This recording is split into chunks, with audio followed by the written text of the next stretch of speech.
kembali lagi bersama kami di channel AF29. Nah, kali ini tuh kita pengen banget cerita yang sesuatu yang berbeda ya, Pi ya. Ini suami saya nih, baru kali ini jadi pengen menampangkan muka dia.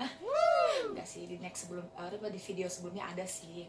Nah, tapi ini baru kali ini kita tuh pengen menceritakan sesuatu yang berbeda, yaitu dengan judul perjalanan kisah horor selama kita di luar kota. Benar nggak, Pi? Betul. Nah, itu tuh sesuatu yang berbeda dari kita, karena kita tuh kalau keluar kota itu pasti selalu yang namanya ngerasain hal yang aneh. Tapi nggak setiap keluar kota sih, tapi ada beberapa tempat penginapan atau di perjalanan itu kita ngerasain sesuatu yang merinding cuy. Oke, sebelum kita lanjut videonya, jangan lupa di subscribe, di like, comment, and share, dan tidak lupa ketinggalan untuk klik tombol loncengnya karena semua itu gratis. Oke, seruput indah. Seruput kopinya.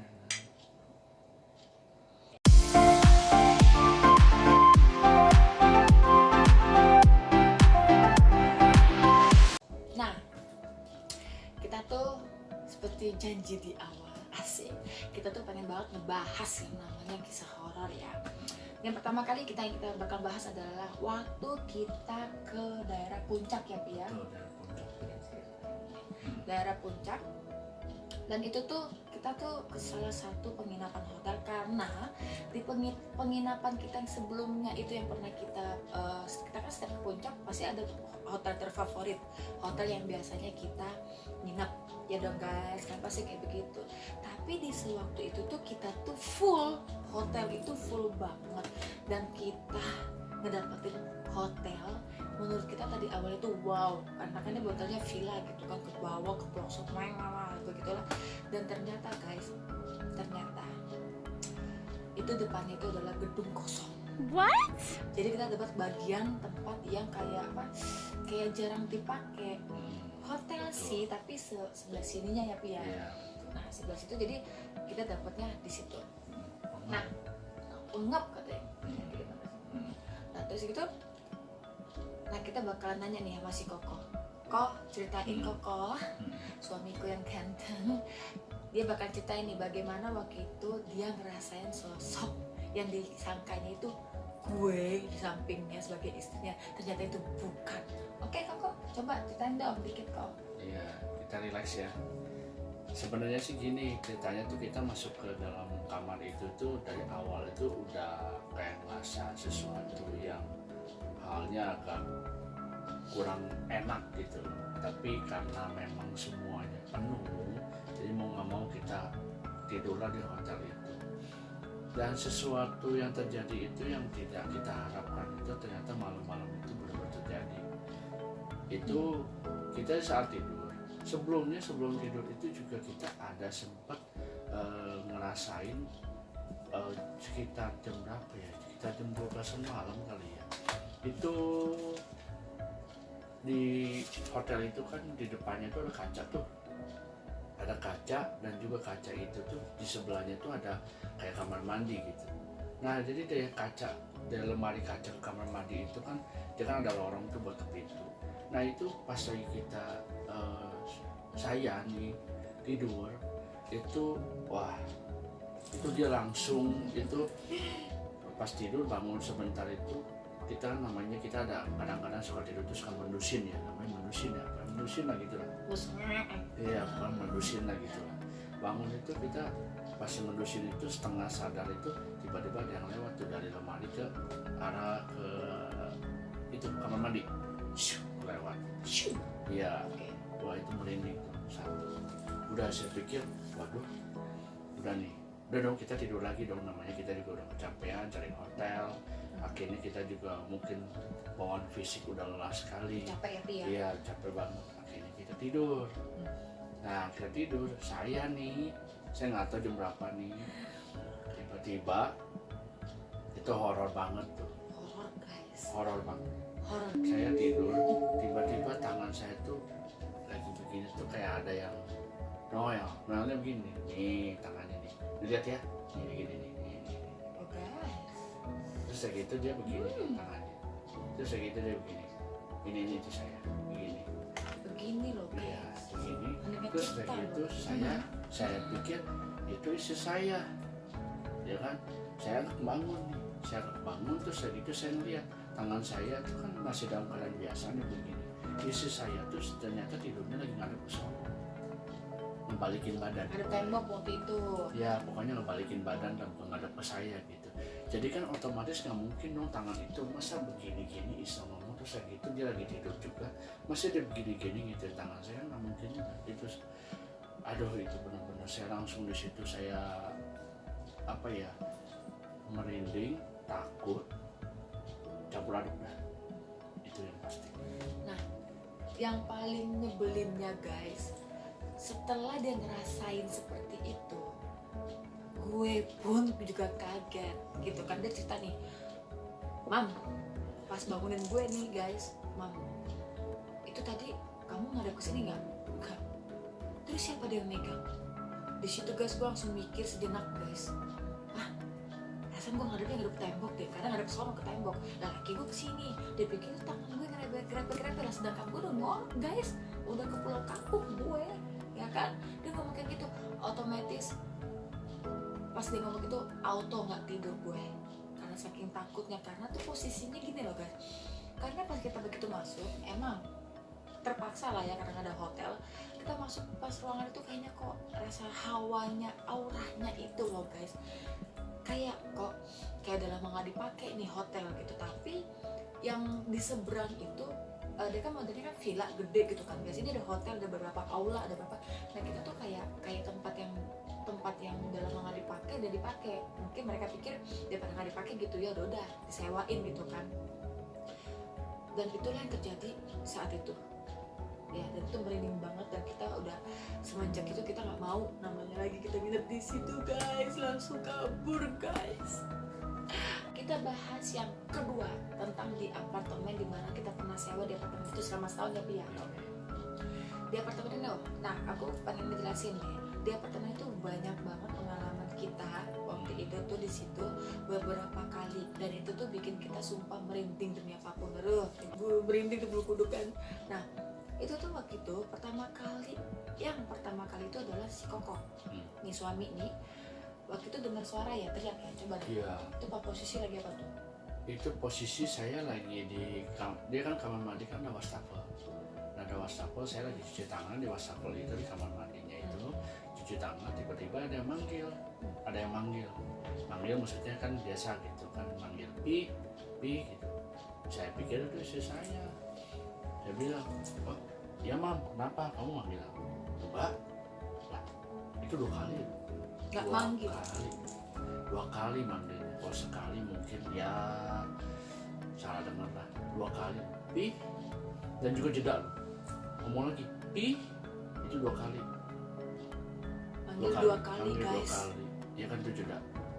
Jadi saya pikir wah itu udah horor tuh. Itu suara mirip kayak aku ya? Itu bukan suara mirip kayak kamu lagi, itu memang suara kamu. Kayak menyerupai ya? Iya. Aduh, itu. Dan juga kalau bagi saya nih, ini yang lebih seumur saya belum merasakan ini hal yang paling, bagi saya merinding banget di apartemen. Kenapa merinding banget? Gini, kan kita kan mandi nih, ada sekali nih mandi, lagi mandi kan dia kan ada shower tuh, kita kan kalau mandi lagi keramas tuh, pasti kan kita mata merem. Sabun itu di belakang. Biasanya kalau saya keramas begitu, saya ngambil sabun tuh pasti balikin badan. Sedangkan apartemennya itu ngotak di kamar mandi, ini shower di sini, ini ngotak begini, ini kotak, ini sabunnya ngotak juga. Biasanya ngambil di sini nih, ya kan? Nah otomatis badan ini lagi showeran gitu, perih dong, kita nggak mungkin melek dong. Nah air itu masih ada sabunan itu. Nah kita ceritanya mau ambil sabun muka, adanya juga di sini. Jadi kita begitu kita berbalik kan begini nih, balik tuh badan begini. Iya. Nah ini tiba-tiba di sini tuh ngerasain itu kayak badan orang. Kayak ngerasa nyenggol badan orang. Itu bener-bener rasanya tuh empuknya tuh merinding tuh guys. Merinding ya bener-bener guys. Ini kena kayak badan orang begini. Nah, saya kan udah begitu kan, saya gini lagi dong. Itu 2 kali loh, saya rasain 2 kali kayak badan orang. Kalau sekali mungkin nggak rasaan, aduh saya itu merinding nih. Tuh merinding Merinding. loh, asli sumpah Ya merinding. merinding, iya. Nah tuh ya, nah ini 2 kali. Saya buru-buru tuh auto bersihin, buru-buru udah bersihin segala macam, bersihin, bener-bener bersihin. Saya belum ambil cuci muka tuh, jadi nggak jadi. Udah bersihin tuh, udah bisa melek nih. Saya ngeliat nggak ada siapa-siapa. satu kotak itu, saya ngeliat nggak ada siapa-siapa, nggak ada apapun. Bisa dibayangin apa rasanya. Nah udah gitu aku pernah deh yang ingat gak yang aku bilang yang si Jackie. Ini di kasur apartemen itu tuh kan udah dapat kasur dari apartemennya, dari pihak yang punya, karena kalau aku belum bawa kasur waktu itu. Apa ya, dia punya kasur itu masih ada sempet bawa gitu, jadi dia kayak 2 layer ukuran 180 cm, jadi kayak buat 2 orang suami istri, tapi dia 2 tingkat guys. Kasur yang bisa digeser yang di bawahnya, jadi ada 2 kan. Yang di bawah, bukan yang di bawahnya itu masih ada plastik baru kayak nggak pernah dipakai gitu kan, jadi ada setengah plastik setengah enggak gitu. Nah pas posisi itu lagi nonton di ruang tamu ya kan, ini misalkan depan saya TV ya kan, ini aku lagi tiduran tapi tidurannya tuh nggak ada sono, nggak ada tembok, begini tiduran. Nah ini kan ada ruang tamu di sebelah sini tuh ada sofa ya kan, ada suamiku lagi nonton Hara TV, tapi ini kasur tuh nggak ada sono. Nah kan waktu di saat di apartemen itu aku nggak berani keluarin dogi aku dari halaman, ya kan ada halaman kecil gitu kan depan. Nah udah gitu aku pikir kok bunyi kerusuk plastik yang di kasur itu bunyi guys, kayak dogi aku tuh kayak ngecakar itu. Aku pikir dilepasin sama si Koko nih ya kan. Aku langsung balik badan, aku lihat ke lantai, loh kok nggak ada dogi aku, ternyata masih di depan di teras ya kan. Aku tanya, Pi kamu dilepasin si Jackie nggak? Nama dogi aku namanya Jackie. Kamu dilepasin Jackie nggak? Enggak, itu posisi suami aku tuh lagi nonton sambil main handphone. Terus aku tanya, kamu udah gesek-gesek plastik kasur nggak? Enggak, kata gitu kan. Udah tuh langsung merinding guys. Di saat itu aku tuh langsung kasar tuh langsung, aduh ini nggak benar nih. Terus aku juga pernah, nah si Koko kan pernah dengar suara manggil. Aku juga pernah waktu itu posisi juga lagi di kamar mandi, tapi beda ngedengarnya pas lagi cuci muka, tapi cuci mukanya di wastafel, gosok gigi sambil cuci muka waktu itu kan gak mandi. Suaranya gede, mam gede gitu. Terus aku langsung auto buka pintu, nengokin kepala dong, Pi kamu manggil? Enggak, gak ada manggil. Itu padahal suara gede banget. Kalau tetangga yang ribut nggak mungkin segede begitu kan. Nah terus udah gitu di kamar mandi juga aku pernah ngedengerin suara cewek ketawa. Waktu itu cewek ketawa aku pernah dengerin pas lagi mandi. Kalau orang ketawa biasa kan gimana, kayaknya suaranya tuh kayak berdengung, kayak bergemah gitu loh. Pernah terus kayak sekalinya. Nah itu yang di apartemen yang pernah kita sewa setahun ya. Oke, ketiga itu adalah tentang waktu aku belum ketemu sama suami. Waktu itu tuh aku ada banyak banget, aku pilih beberapa aja pengalaman aku waktu aku masih umuran SMA lah ya, SMP sampai SMA.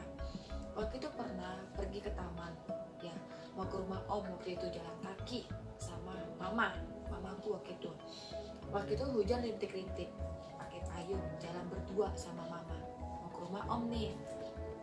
Posisi di taman ini pertigaan, jadi kiri ke kanan. Kalau ini kita nyebrang taman, tapi tamannya panjang guys. Nah udah gitu panjang. Nah udah gitu ada satu cewek duduk guys di ayunan, pakai baju putih, celana putih, celananya nggak terlalu panjang tapi di atas lutut sedikit, rambutnya panjang guys, dan itu mukanya nggak nampak, main ayunan begini. Nah otomatis kan gue lewatin tuh sama nyokap, sampai gue ngomong gini, mah kalau sampai gue hitung 3 detik dia nggak noleh, berarti itu benar-benar yang ono gitu kan. Gue hitung 1, 2, 3, pas noleh nggak ada. Kalaupun dia mau nyebrang, itu jarak taman ke jalan raya itu lumayan lumayan agak gede gitu kan, dan itu lalu lalangnya juga banyak orang, nggak mungkin dia nyebrang. Kalau nyebrang pun masih kelihatan karena luas tempatnya di situ jalan raya tersebut. otomatis ketika langsung auto ngibrit sama nyokap, langsung buru-buru. Itu setelah maghrib itu, sekitar jam 6:30, jam 7. Nah udah gitu juga pernah waktu di rumah temen dulu ya. Di rumah temen itu jadi rumah temen kan masuk, pas masuk itu sebelah kanan ini dapur, tapi ada tembok, ke kiri ke tangga lantai 2, nah belakang itu toilet ya kan. Di belakang itu pas aku masuk, dia turun dari tangga mau ke dapur. Nah otomatis gue manggil dong, weh ngapain lo gitu kan, mau mana gitu, sedangkan gue mau ke toilet yang di belakang tangga itu. Pas gue manggil dia nggak nyaut dong.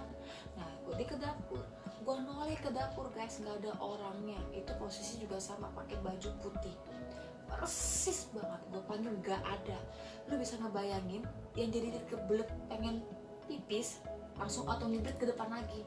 Gue pengen nyari temen gue, ternyata tuh lagi keluar, nggak ada di situ.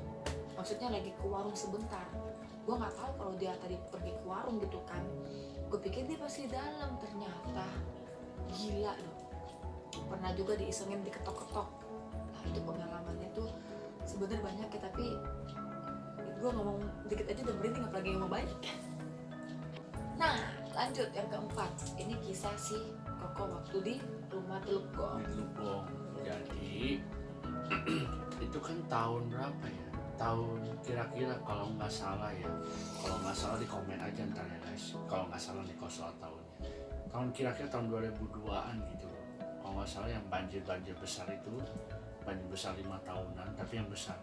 Itu Telukgong itu dulu itu kan kalau di rumah itu sebelum diperbarui ini, itu kan banjirnya segini nih, sedada. Dan juga itu banjir bukan banjirnya sebentar. Di rumah itu sebulan baru bisa pulang. Kenapa? Sebulan ditinggalin itu rumah dalam keadaan banjir. Oke lah, kita langsung ke intinya ya. Begitu kita sebulan, kita kan ceritanya kan udah kering dong, udah lumayan kering kita mau bersihin dong.